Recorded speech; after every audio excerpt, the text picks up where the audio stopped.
of justice at a judicial level in the United Arab Emirates, and our police-to-police cooperation globally is critical to the dismantling of organised crime. In the UK, police have charged a man after a car was driven into crowds at Monday's Liverpool Trophy Parade. 53-year-old Paul Doyle from the West Derby area of the city is facing 7 counts, including dangerous driving, malicious wounding and causing grievous bodily harm. He's been remanded in custody and will appear in court in the morning. I know many will continue to have concerns and questions. Our detectives are working tirelessly with diligence and professionalism to seek the answer to all of those questions. 79 people were hurt, aged between 9 and 78. The Assistant Chief Constable, Jenny Sims, said inquiries will continue. Irish peacekeepers serving in Lebanon have come under fire from Israeli forces. It happened near the bombed-out village of Yaroun while members of the 126th Infantry Battalion were conducting a joint patrol with the Lebanese army. There were no injuries. And the jury in Gerry Adams' defamation case against the BBC will continue its deliberations tomorrow. The former Sinn Féin leader is suing the broadcaster over a story on its Spotlight programme and an online article in which an anonymous source claimed he sanctioned the killing of Dennis Donaldson. The 76-year-old denies any involvement in the killing, while the BBC said the journalism was done in good faith. That's it for now. We'll have more in an hour. Newstalk weather. Thanks to Ryanair. Pit stop at Formula One this summer with Ryanair's low-fare flights to Barcelona, Luton or Cologne. Mainly cloudy with further outbreaks of rain and drizzle and some misty patches too. Mild with lows of 10 to 13 degrees. Now you're up to date on Newstalk. The Newsround on Off the Ball. With UPMC Orthopaedic Care. When things don't move, rotate or bend like they used to, choose us to help you get back in action. This is Newstalk. Good evening, you're welcome along to Thursday night's Off the Ball. It's Owen here with you until 10 o'clock this evening. We've got Conor Byrne joining us on the line from London at 7:30. He's preparing for the trip to Croke Park this weekend for the Christie Ring final. They're up against Derry in the decider at 5 o'clock on Saturday. There's also a heap more to discuss in the race for Liam McCarthy and the season as a whole in hurling. So Richie Hogan's going to join us in studio as he always does on a Thursday from 8 p.m. And then from 9 o'clock we're going to be hearing from Heimir who is speaking to the media at Abbottstown today ahead of the Senegal and Luxembourg games. And John Giles will chat to us about the 1975 European Cup final when Leeds United were screwed over in Paris 50 years ago. Yesterday is the anniversary. 0879 180 180 is our number if you want to drop us a WhatsApp message. Cameron Hill is back. How are you, Cameron? Hello, how are you? Very well. And Nathan Murphy is here as well. How are you, Nathan? How are you? You've spoken to John Giles about the 1975 European Cup final a bit. It never lessens in the madness of this game. Just watching it back earlier on YouTube, I mean, it was daylight robbery, an absolute disgrace what happened to Leeds United on that occasion. I have watched back this game and a few of the Giles era where there have been horrible and, suspect moments. I think it's fair to say all of the referees involved, officials, are probably dead at this stage, so I'm not sure we can libel them. But, dear God, the corruption. Because, again, the footage is somewhat grainy, so you end up slowing it down and going, sorry, is he not about 10 yards onside there? Or, wait a second, did he not just decapitate him with that tackle and no penalty was given? Or, wait, is he not 5 feet away from the guy who's just dived to the ground? It is obscene. Yeah. The things that happened in the sort of 70s, particularly late 60s, early 70s in big European games. Yeah, like the 75 European Cup final, for people who aren't familiar with this game, there are two moments of note that Leeds United fans, even today, still are unhappy about. Alan Clark getting fouled by Franz Beckenbauer, which should definitely have been a penalty. But the most egregious one is Peter Lorimer's goal that's ruled out for some unknown reason. And it was only kind of today when I realised actually the referee running back to the halfway line to consult his linesman is actually a dead giveaway of how stupid the decision is. Because if the linesman is giving an offside, he would be standing in line with the defenders, right? Rather than being back to his position, ready for kickoff. So I'm sure that's been commented upon before, but I'd like to think that in 2025 I've discovered something new. But you should throw it into the online world and let the conspiracy theory deepen. Like, there is such a serious aspect to this as well, that this is a European Cup final. Like, the prestige of winning a European Cup final for John Giles, one of, if not our greatest ever footballers, who achieved pretty much everything in the game, but didn't win a European Cup final. Like, to get to that level and to cap that great Leeds team, we probably speak about that group and we speak about John in an entirely different way if they win that game, which they deserve to do. Yeah. I mean, the thing is, I'm sure it gets thrown at them from Manchester United, Liverpool, Chelsea, Villa fans, champions of Europe, you'll never sing that. But the truth is, they do sing that, and champions of Europe is very much part of your vernacular as a Leeds United fan.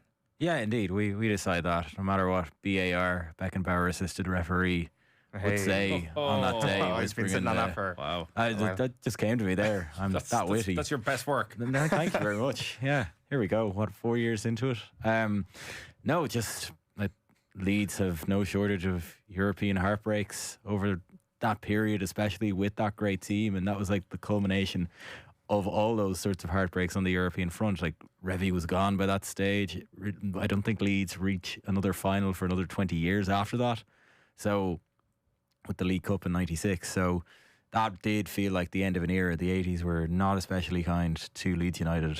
So, well, watching back some of Duncan McKenzie speaking to Danny Kelly on Under the Moon, is that the name of the TV show?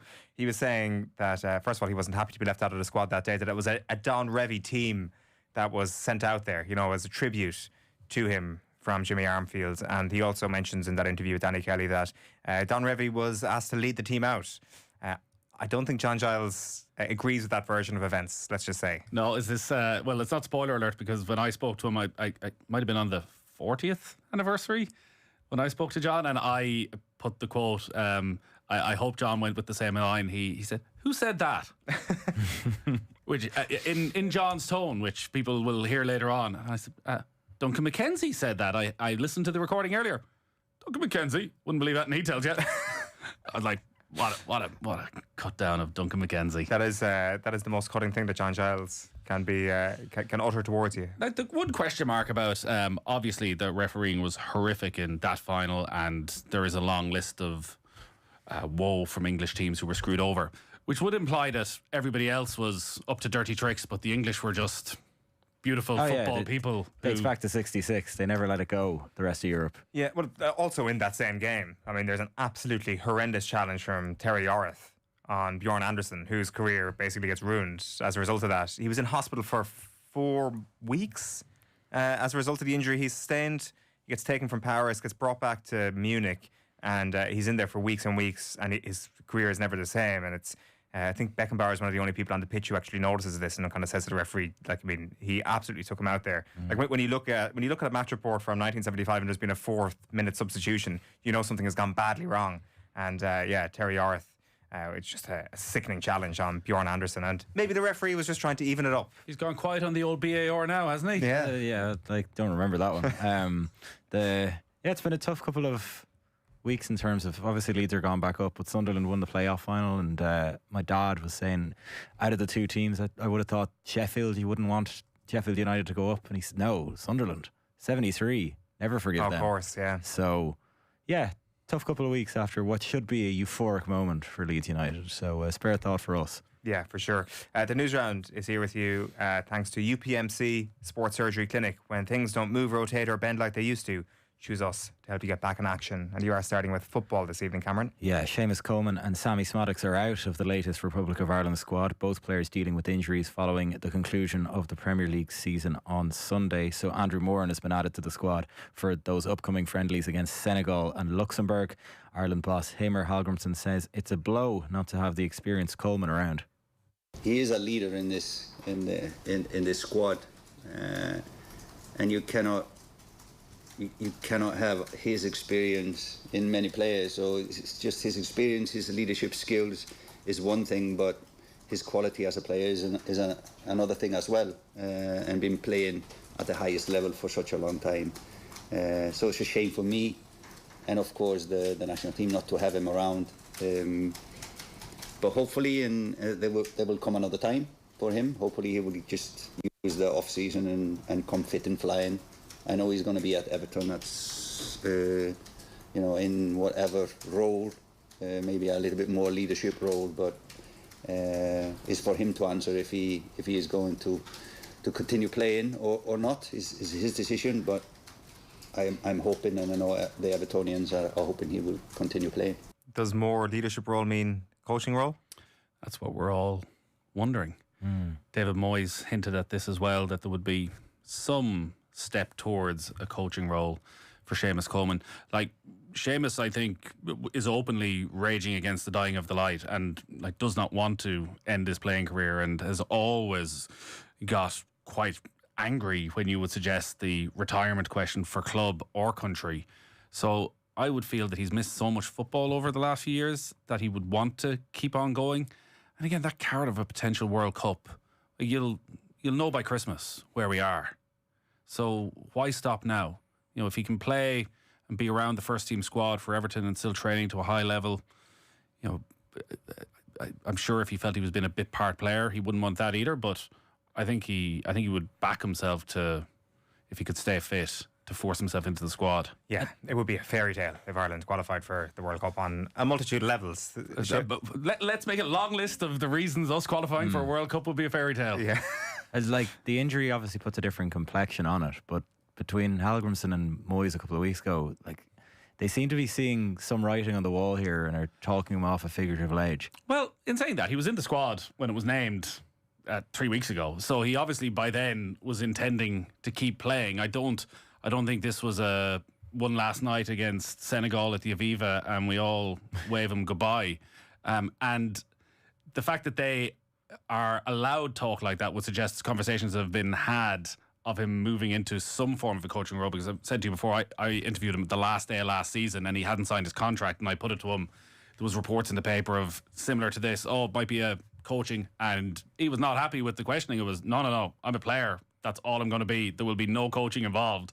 I am, and I want that right back spot. So maybe there's been a slight shift. I'd like to see him hang around. I don't see any reason why he needs to retire. I know maybe the injuries are getting on top of him and there's a frustration and all that, but you know, someone of his character, I think we'll keep him around as long as he wants to be here. 100%. Carla Ward's also been speaking today, Cameron. Yes, so the Ireland squad are in training in Istanbul ahead of tomorrow's Women's Nations League game against Turkey. So Katie McCabe, who won the Champions League with Arsenal last week, is involved. She's linked up with the squad earlier in the week. Now, Ward kicked off her tenure with a 1-0 win over Turkey back in February before a 4-0 thrashing at the hands of Slovenia. But midfielder Megan Connelly says the squad have put that tough night in Koper behind them. Yeah, I think we're over it. I think it's something that we definitely will learn from, and I think we already have tried to learn a bit from it. That's football. These things happen, and if you're not playing your best football, if you're not on your game, you're going to get beat by teams. And it was kind of a wake-up call that, yes, while we're trying to implement new things and kind of change our style of play and grow, these things can happen, and we have to make sure that they don't happen again. So I think while it wasn't a nice result, we have to learn from it, and I think we're taking key points from it at the minute. Yeah, like it was obviously the first window in this Nations League campaign for Ireland, and the Slovenia result is the most memorable one for all the wrong reasons, but they were scratchy enough against Turkey the first night as well, so this is by no means a gimme in the first of these two matches tomorrow night. No, I think there's a inconsistency in performance that has been creeping in for quite a while now, off the back of the playoff defeat. Things haven't really got massively better, and I think that result is going to hang over this team until they have a landmark victory that means they've fully kicked on. And it does feel that results have lingered and the disappointment has lingered, and Carla Ward seems to bring it up all of the time, of the disappointment of not qualifying for the Euros, and like that's going to be front and centre over the next few weeks when we all start tuning into what happens in Switzerland. So they just need some wins, they need some momentum. Hopefully a few players are discovered, but as we said last night, this is a transitionary period that could be a long one. Yeah, it certainly could be. So tomorrow at 6 o'clock, Páirc Uí Chaoimh as well. That's a 6 o'clock kick-off on Monday, right? Yeah, so those are the next two fixtures, the concluding two fixtures to the Nations League campaign. Big news for the League of Ireland today, Cameron. Cork City, they've confirmed that Republic of Ireland international David Meyler is the new assistant manager of the men's team, former Republic of Ireland international, I should say. So the ex-midfielder is returning to Turner's Cross, having most recently worked as a development coach at championship side Hull City. He started his senior professional career at the Leesiders in 2008 before securing a move to Premier League club Sunderland later that year. Former Dundalk manager Vinnie Perth was on the LOI pod today, and he believes it's a shrewd appointment on a multitude of fronts. We live in two different worlds now. One is full of cynics, or the other one is people who are brave. And appointing David, in one sense, some will question, and others will say it's a very brave appointment. I think it's a really good appointment for the simple fact is, I know David's been away for a few years. I presume this means he's moving back, obviously. And I think he'll have a certain amount of local knowledge. Jared won't have that to the same level, obviously. So it's just a sharing of workload. I haven't seen him, nor has anybody seen him really coaching. So that'll be the interesting part. Where he at, what level he's at. There is this fear from some lads that get somebody with a lesser name and all this rubbish. Get you who you think is best in. And Cork need to do something a little bit different. And hopefully something like David's appointment can bring a few more people back in the journey. Because they need Turner's Cross rocking. This is great for Cork City. This is great for the league, Nathan. Yeah, another big recognisable name. David's name was in the mix for the job itself before Ger Nash was appointed, and clearly Ger Nash was first choice. It's a big life move for David. He's obviously been living in England since he moved over as a teenager to Sunderland. I don't think he's ever been shy about his ambitions to get back to Cork. It feels like everybody from Cork who's involved in football has ambitions to get back home, and I've no doubt that somewhere down the line he'd love to manage Cork City. Like he retired very young. Was he 30 when he retired? With that horrible knee injury. He's been coaching with Hull's underage teams over the last few years, and I know he's sort of put his heart and soul in it. He's cut back in his media duties completely because he felt this was the next stage in his career. So yeah, interesting to see how it goes. Cork are obviously in a heck of a relegation scrap at the moment with Sligo. So the work starts immediately tomorrow night, live and off the ball. Absolutely. Should mention as well, the Republic of Ireland versus Slovenia is Tuesday night at 6 o'clock, not Monday at 6. You're going to the rowing next, Cameron. Very nice. Fintan McCarthy and Conan Patzaya are through to the semi-finals in the men's double sculls at the European Championships in Bulgaria. They finished second in their heat this morning to advance to tomorrow's action. Tokyo bronze medalist Fiona Murtagh won her heat in the women's single sculls in Plovdiv today, while Mags Crayman and Zoe Hyde have qualified for the A final in the women's double sculls after they also secured a second place finish in their heat. Jake McCarthy is through to the lightweight men's single final after he advanced earlier today. Now, on rugby, what have you got for us? Well, James Skatesbrook has been named as the new Ireland's women's defence coach ahead of the Rugby World Cup. The former Bath and Exeter Chiefs flanker succeeds Hugh Hogan, who unexpectedly left the role earlier this month. Head coach Scott Beeman has named a 37-strong preparation squad this evening. 2 uncapped players among that selection, so Balbriggan's Alma Atagaman and Connacht player Ivana Kirapati are in the extended squad, as is back row Aoife Wafer, the Six Nations player of the tournament, has been recovering from a knee injury which ruled her out of their final Six Nations game against Scotland, while Maeve Deely is also in the squad as a training panellist.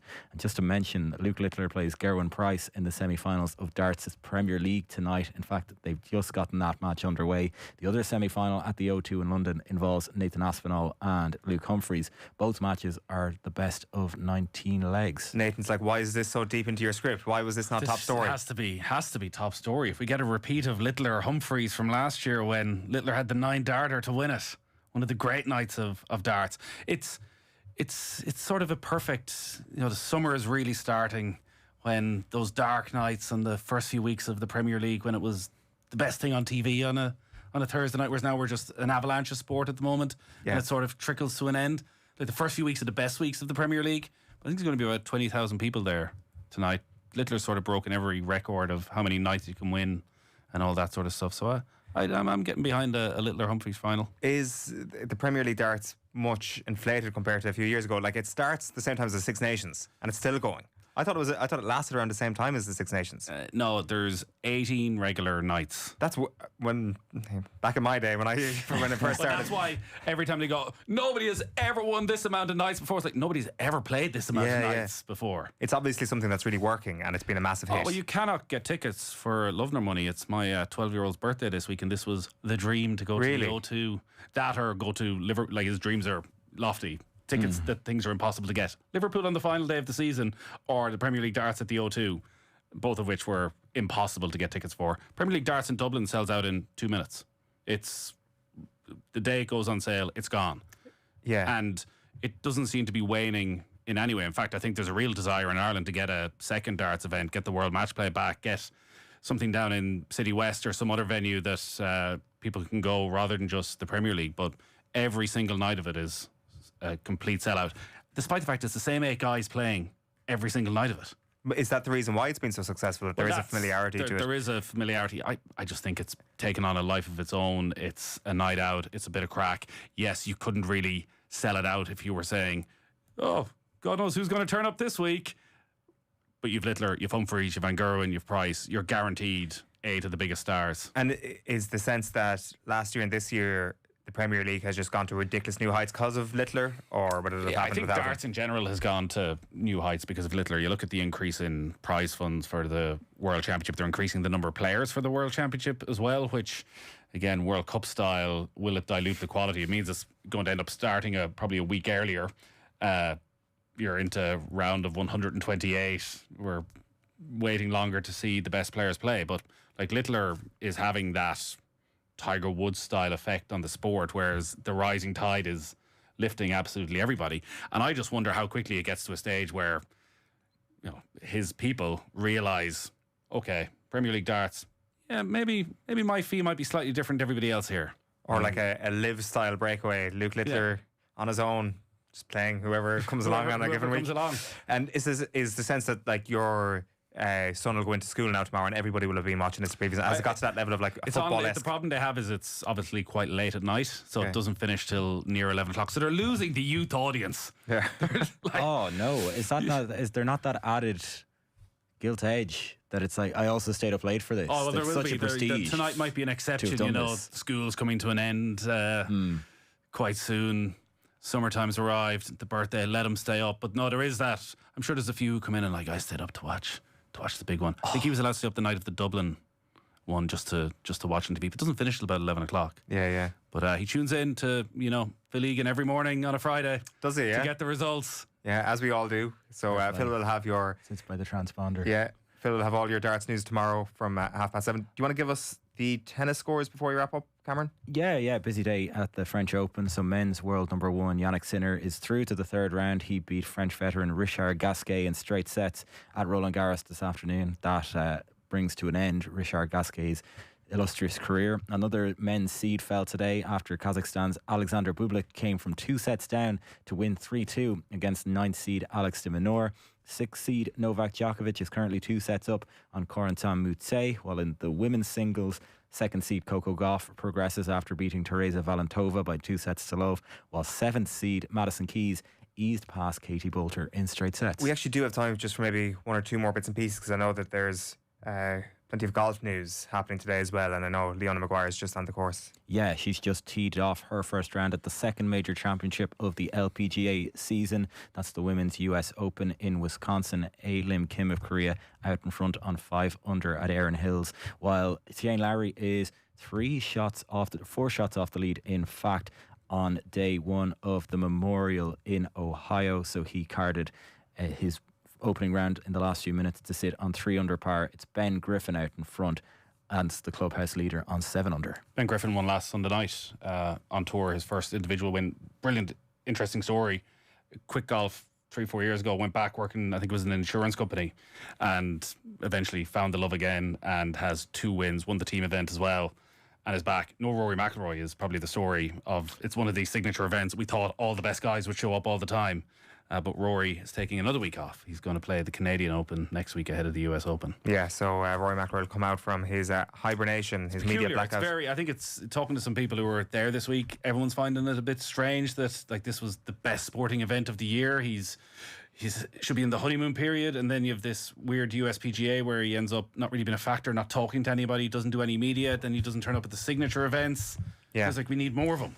Yeah, hopefully we'll get more of him in the next couple of weeks. Nathan, thank you. You're going to be with us for the football show after 9 o'clock tonight as well. Cameron Hill, thank you for tonight's news round. We're going to be chatting London hurling after these. Richie Hogan's to come between 8 and 9 here in studio. Before all that, it's time for the cash machine. News Talk's Cash Machine. Now, there's another huge amount to be won in the cash machine this week. It's on Friday, and the number you need to know is €209,000 exactly. Text PLAY, PLAY, to 57557. That's 57557. You have to get your entry in by 3 p.m. on Friday afternoon, and then across the Gold Loud network of stations, someone will get that call. If your phone rings, you have to answer it within 5 rings. Give us the exact amount in euro and cent, and you will win the cash. So remember that amount one more time, €209,000 exactly. Over 18s only. Text cost €2.50 plus your standard message rate to play. You're playing across the Gold Loud network of stations, and terms and conditions are on newstalk.com. The News Round on Off the Ball. With UPMC Sports Surgery Clinic. When things don't move, rotate or bend like they used to, choose us to help you get back in action. This is News